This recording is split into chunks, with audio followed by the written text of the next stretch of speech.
And what is up, guys? Technical Tinkers here, checking in on our little 3D print operation for today. If you're unfamiliar or new to the channel, I'm a retired heli-skier. I'm independently wealthy, and I've decided to get into 3D printing as my next thing. So join along in this process. It's just exhibition, not instructional. Maybe you can give me some tips and tricks to kind of learn the ropes, maybe sell some products, start it up, see where it goes, follow along, have some fun along the way, doing some giveaways. Be sure to subscribe to the channel. So what am I working on today? Well, it's always something new every single day. Trying all the different facets of 3D printing, functional prints, art prints, mostly art prints lately. But trying to get more so into the functional stuff. Got some different things going on. Let's check and see what I came up with. All right, let's start with number one. Cobra number one up here is just started because we had a failure down here on Cobra 3. This is the third failure in a row after that Moai head. If you saw yesterday's episode, I did a Moai head. It looked fine, and at the very top, it just whiffed. It just completely failed. It started doing this thing where it gobbed up and just like getting stuck and extruding into these lava flows. So I did a re-leveling on it, thinking it was maybe something with that. There's no bind in the filament. There's no, I mean, it's like it prints fine, and then until it doesn't. So I'm gonna try another print and watch it to see what it's doing, because obviously it's pulling off and dragging something around. Could be bed adhesion, you know, and it grabs a piece and moves with it, sticks to the nozzle, and then just gobs up. I don't see any signs of it like gouging the plate because of that. So I'm gonna have to figure out what's going on there. But this is actually a little, this is sort of somewhat functional. It's a free design off Thingiverse. It holds DIMMs RAM for your computer, because I'm selling a bunch of my CPU miners and I need something to ship them in because I don't save RAM boxes. So doing that there. Over here on Cobra number 4, we have the pieces and parts for our spool holder. If you've been watching, I've been working on my own version of this, which is a free design off Thingiverse. So I've been measuring this and making my own version. I hope to make one that holds the 5 kilogram spools, but I'm starting out making one that just holds the regular 1 kilo spools. Again, ultimately hoping to maybe sell this design for like a cheap price for charity or something like that. But it's quote unquote my own version of it, but it's the principles I'm adopting, stealing, copying, ripping off, whatever you want to call it, from this one here. So I'm going to put those together later. A1's quiet. We did a little placard here because Ujoy Bio is sending over some filament to use on the Giga for a kind of a sponsored print. They want to do something big. So I figured maybe I'll stream it or time lapse it or something like that. So once it gets started, I'm just going to set this off to the side as a little promotion for them. So if you're someone who wants to sponsor a print, I'll do those kind of things for you. So the P1P is quiet, and I started printing the teddy bears for that character model over here because I had some of this brown and beige. It would have looked a little better, but I realized like pretty soon into the print, I'm not gonna have enough brown to make it, so I stopped the print, ordered some on Amazon, and I guess it's that time of year just before Christmas. It's starting to take longer and longer to get stuff. And all the browns were like 3-4 days out, and like I'm not gonna do that. And I didn't order any on my bamboo order of the dark brown. So I just killed the print, waiting for that to come in. It should be here today, and then I'll start the teddy bears on P1. Over here on Cobra number 2, our D20 cube is approaching the end. It looks like a little layer, like not a shift, but like where I did the filament change up there. Overall, the numbers look pretty good, and it's like at the very, very end of the print. So that'll be coming off pretty soon. We'll be able to take a look at that. Soval's quiet, but do you hear that? The Giga's cooking something. What's it doing? Well, if you've been with the channel, you know I was talking about someone had asked if I could print a car part, and that's what I'm doing. It's the front fender section for some kind of car. I didn't ask him what kind of car it was, but he was saying he was getting really high shipping quotes from other places, and he asked if I wanted to do it, and I said, yeah, I'll do it at like cost plus, not looking to rip a ton of dough off this because it's good content for the channel. It's a good test. It's a good learning experience. You know, I will make a slight amount of money, but it's basically just covering costs at this point. The fender is sliced into 2 pieces to hopefully get it in underneath the oversized shipping cost. And I just started it. It's PET G, doing it at 0.7 layer height. I dialed up the flow just a little bit just to make sure that I have no issues, because last time I did a 0.5 layer height. This is a 0.7, and it just started, and I really kind of wish I didn't start recording the video before I started observing the print itself, but overall it looks like it's going down pretty good. I'm gonna keep an eye on that. This is only scheduled to take a day and 3 hours. Not too bad. I did some supports on the model just to make sure, because there is one section of it that comes up and kind of has a lean to it, and I was a little squirrely about that, so I painted on one little area of support. So that only takes a day, so hopefully by this time tomorrow we'll be looking at something that's near completion. All right, and so what else do I have going on? Looks like I got a little package here. The green filament. So I got some extra green filament. Sold one of the little boy atomic devices, the small desktop version. Noticed I didn't have any more army green PLA, so this Polyterra from Polymaker is what I used last time. Got some more of that.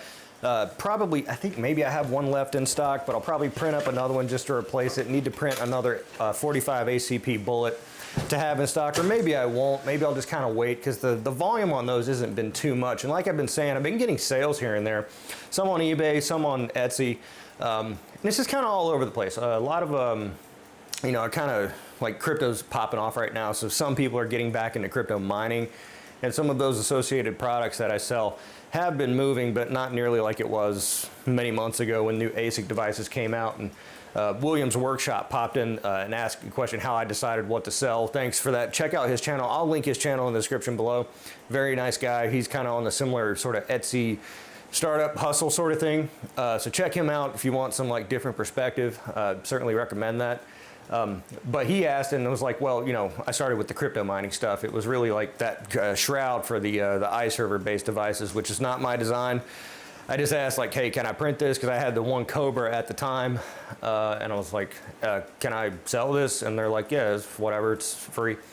So I started doing that and getting sales. And I was like, okay, maybe this is like a thing, because coming from the crypto mining space, obviously I have an affinity for machines that make money.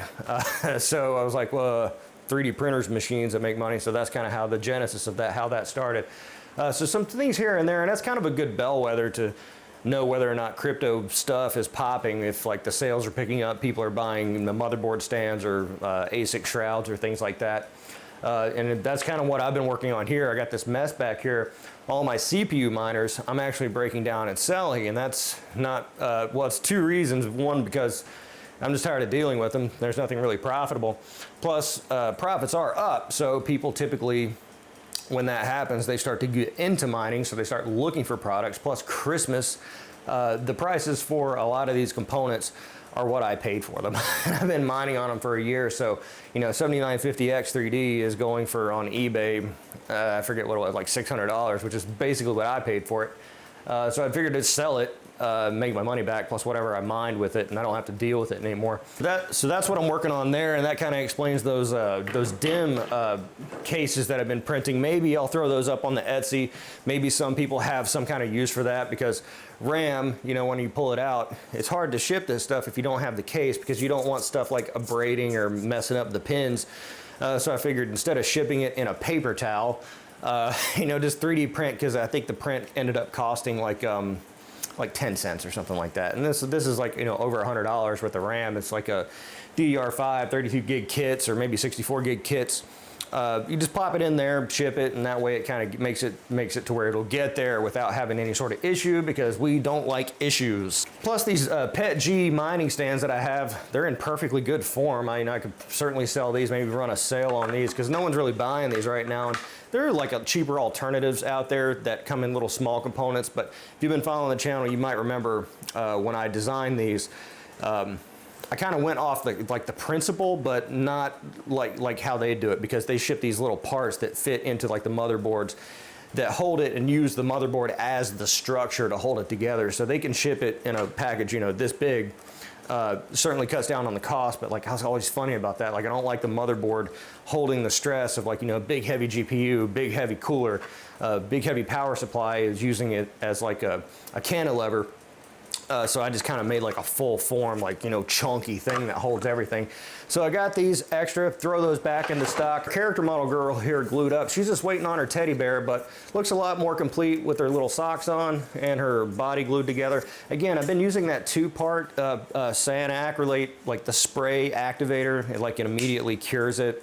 You just spray it on one part, you put the glue on the other part, and you put it together, and you quite literally get like 3 seconds, if that, to make your adjustments if necessary. So it's a little funky. It's a little, you know, you got to be confident in putting it together, but it's been working out great. Also been working on some painting, so I'm going to roll that now. Thought I might do a little painting. So this is just how I do it. I don't know how other 3D printers do it, but what I'm going to do is I've got a few models here. I've got the giant Moai head. I've got a smaller Moai head and the rhinoceros head.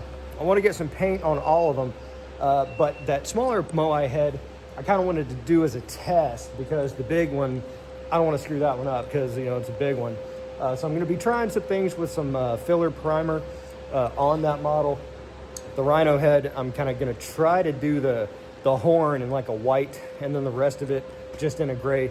Keep it simple. If you've been following the channel, you know I don't like to paint. I don't like doing post-production. I don't like any of this. So this is just kind of showcasing what I'm doing. I got a little paint booth here. It's a little super cheap Wagner paint booth. Got it at Lowe's. You can get it on Amazon for like less than $100, I'd imagine. But it's pretty good. Pops right up. Very easy to assemble. I've got some ventilation fans in the top of my building, although I'm not sure I'm going to turn them on because it's going to suck out all the slightly warm air. It's about 30 degrees right now, so, and it's kind of humid too because it's been raining a lot. And I heard that when it's really cold and really humid is the best time to paint anything. So that's the time I'm going to do it. So I'm just going to set this up and put some lo-fi hip hop in the background on a time lapse, and let's get to it.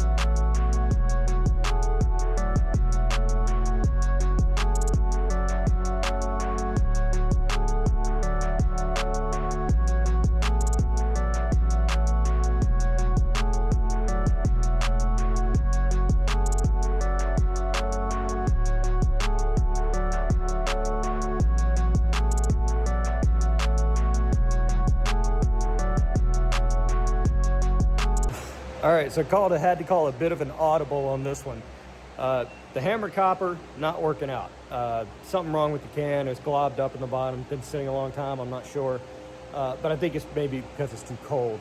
So I started in with the textured granite, the one I did the other Moai head in, and I sprayed very lightly and do several coats because I know that this stuff doesn't really act like other paints. It gets kind of runny very easily. And so I had some runs on this, and it started running pretty bad, even though I wasn't spraying a lot. So I was like, okay, just wipe it off real quick. So I did, made it look worse. And I'm like, okay, just rub your hands all over it. And then we'll give this like different textured vibe. But some parts of the model were kind of already dry. And so it's kind of screwed up. So I'm going to come back to it, respray it again. Hey, this is why you do tests. Before I, do the big one, do the small one. But I think maybe it's because it's cold. So what I've done here is my drying system. These are my crypto miners. The exhaust coming out is warm. Even though the air it's pulling in is very, very cold, it's still pretty warm. So I set the cans here, gently warm them up. They're not going to explode. It's just like slightly warm air. Come back in a few hours when all the paint's really warm, and then I'll try spraying it on an ice cold model because I'm sure that'll be great. Just to see if it'll behave a little better, I guess. I'm going to go ahead and put what primer I have on the Moai. I'm not sure if I have enough, but if I don't, then I don't think it's going to be that big of a deal because I'm going to put so much of that textured granite on it. It'll smooth it out for sure. So yeah, certainly happy to get those things painted up. I've got another can of primer to put on the big Moai head and plenty of cans of that granite. So I'm probably going to start that today. Just keep my ventilator fans running, keep doing it in that paint booth just to keep stuff from like settling out all over my stuff out in the shop. But I think that granite will come out pretty good.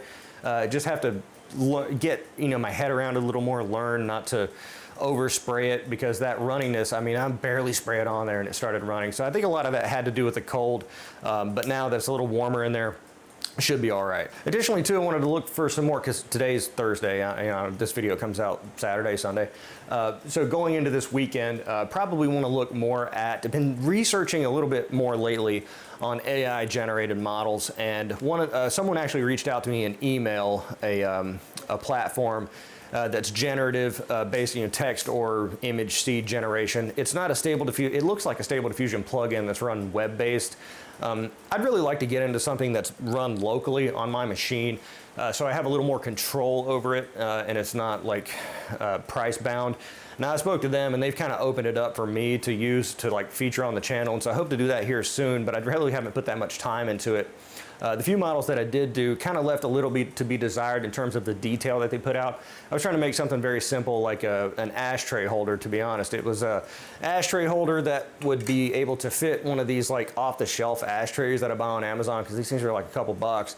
You know, if I could make like a design, like say like an octopus or something like that, that sits on a table that has a recess in it that this ashtray fits into, then I could sell octopus ashtray, and it would be kind of a cool design. Could do it maybe multicolor or just like a single silk PLA or something like that, and the ashtray that goes into it would shield the plastic from the heat of the cigarettes or whatever thing that you're putting in the ashtray.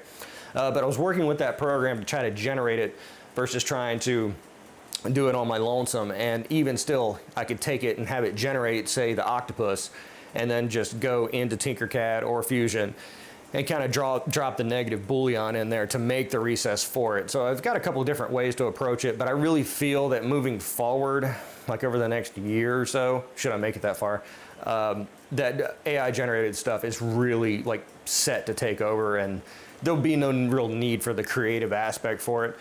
The only creativity is like the idea at that point. Like, you know, the people who actually design and model the stuff will become, well, for art anyway, will become maybe less important for people that just want the file, just want to print it, just want to make money off it. So working on that today. I'm sure more ideas will come up, and I'll get more things printing. Gonna be monitoring that fender piece, because that's promising. If I could start selling fender kits for Mazda Miatas for, you know, a few $100 a rip, then that's cool. That's as cool to me as character models with giant booba. Maybe not quite as cool. Let me know what you think in the comments below. Once again, I appreciate everybody commenting, subscribing, engaging with the channel. Be sure to like the video because it's a nice thing to do, and subscribe for more content like this. I'm the Technicals. See you next time.